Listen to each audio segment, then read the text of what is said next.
seni mi faami ɗuɓɓe adimo hono laamiɗo maɓɓe illa joni. Laamiɗo?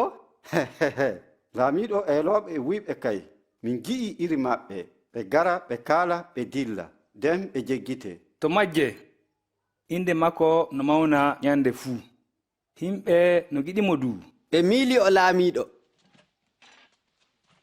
Miɗo fooɗa noppi mon. Seni baasi waɗi ley siire am nde, mi jukkan on fa.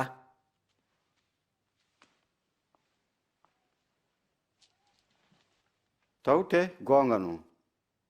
En poti siryanaaje Galilankojo o. Iisa yeddodiri e janginoɓe tawreta, amma kamɓe du ɓe tokkata tawreta. Kono fu tokkuɓe Iisa ɓeydake. Sentino e makko du ɓeydi torrudemo. Nder julirde mawnde Iisa yi'i talkajo mo gorum maayi no sakka tammaje ɗiɗi. ɓeydune goonga non. Talkajo mo gorum maayi hokki ɓurde ɓeeto fuu. Ngam ɓe fuu nder ɗuuɗal maɓɓe ɓe kokki seeɗa nder ko ɓe jogi.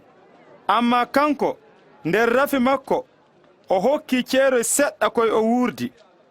Haalen min, baawɗe ɗeye gaɗirta kujje ɗe. Mo hokkima ɗe?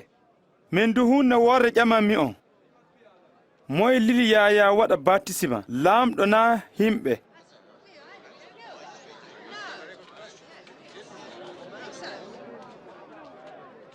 ɗume jaabotoɗe? Seni en mbi'i laamɗo o wi'an ko saabi on gonɗina Yahaya. Amma se en mbi'i himɓe jama'aare bugotoɗen kaaƴe, ngam to maɓɓe Yahaya no annabiijo no. Goonga min anda liluɗomo. Ndenne mi haalantaɗon baawɗe ɗe gaɗirami kujje ɗe.